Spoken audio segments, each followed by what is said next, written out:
So the Meilong 8 is a 69.5mm 8x8, which is slightly bigger than the MF8, which stands at 69.0. Here are the two side by side. I'm not too sure how well the camera can pick up 0.5mm worth of difference, but that's what I got when I measured them with the calipers.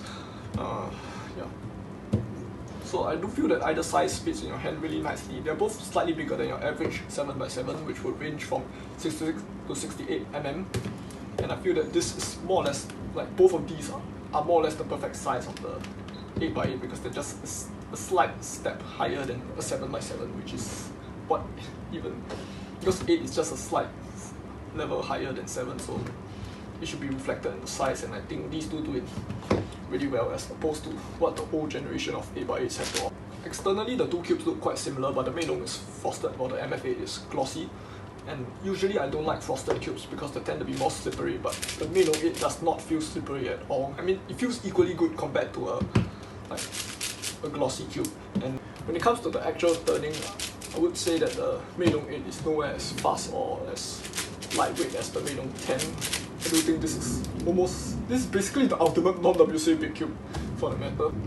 But even then, I still think it's quite a significant upgrade over an original MF8. And I would say that the handling of the Meilong 8 in general, all the way down to how fast it turns and how easily the cube pops, which is not that easy actually. I would say that it's quite comparable to my own personal MF8, which I would say it pops a slight bit more easily than the Meilong 8, and it turns with a very similar speed to the Meilong 8. And this is actually a very huge upgrade over an original MF8 that has not been modded, because my MF8 has actually been spring swapped with the Yixing Unicorn King 4x4 springs and broken in for about 2 years or so, and it's also tensioned a lot tighter than the original MF8, so that it's like it doesn't pop, but because of the softer springs it retains the speed even at the tighter tension. And this is basically the same philosophy as setting up the Yixing Red 6x6, because this is another cube where out of the box it was really slow and it deformed and popped a lot. But then one common practice back when this was the best 6x6 on the market was to swap the 5x5 springs into the 6x6, which are softer, so you can just tighten the cube more and don't get all those pops and lockups, as well as just make the cube overall more stable.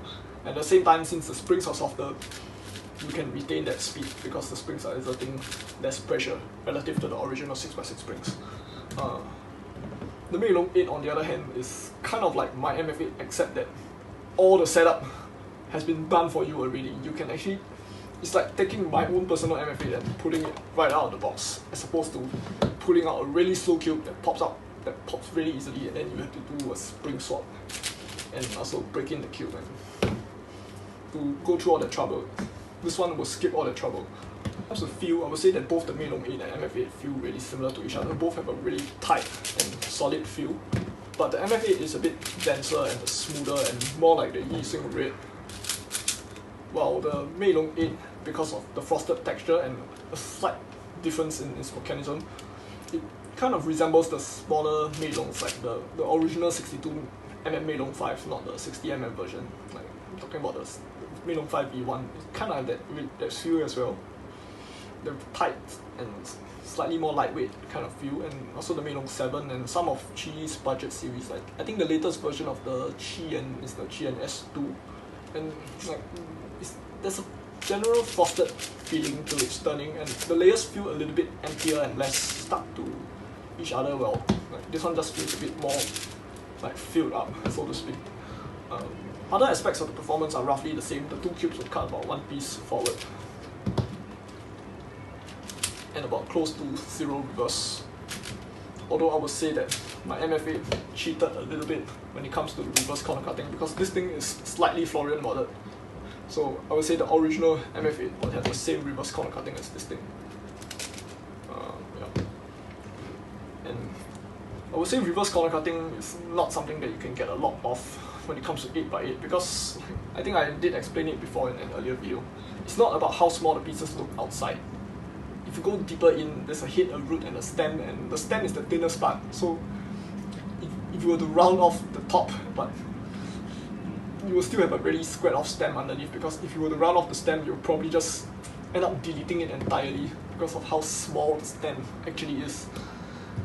So there's really a limit to how much you can round the centers, but I do think one major improvement that can be implemented in the future is the rounding of the corners. Hence my 8x8 is slightly moderate. But if you look at the corners, they're actually quite a lot fatter. I don't think you can get so much reverse corner cutting out of rounding off the corner, but at least it will give you a slight improvement. When it comes to mechanism, the two cubes look similar at first glance. Both cubes have a triple center design featuring a 3x3, inside a 5x5, inside an 8x8. But the Meilong 8 features one big upgrade over the MF8.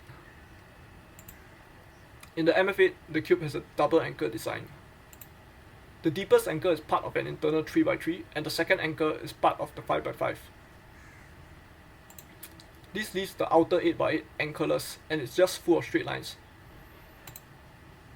The Meilong 8, on the other hand, has a triple anchor. The first two anchors serve the same function as the MF8. The third anchor is at the same height as the external 8x8, which will force the small pieces to contort out of the flat shape. So you can see right here they are basically all twisted. And this means that the Meilong small centerpieces will have extra hooks that are not originally present on the MF, and it makes them harder to pop out. And additionally, the Meilong 8 edges also feature a hollow design similar to the Meilong 12, which reduces contact and friction, and it gives the cube a lighter turning. So the soft that you are seeing here does not do the cube any justice. Right now, I'm facing a lack of magnets, so I cannot set up this Meilong 8 to its fullest potential. What you're seeing here is just a swap on the non-magnetic Meilong 8. The real setup I've done to this Meilong 8 is putting some Dignitas and DNM into the inner 3x3 area of its mechanism.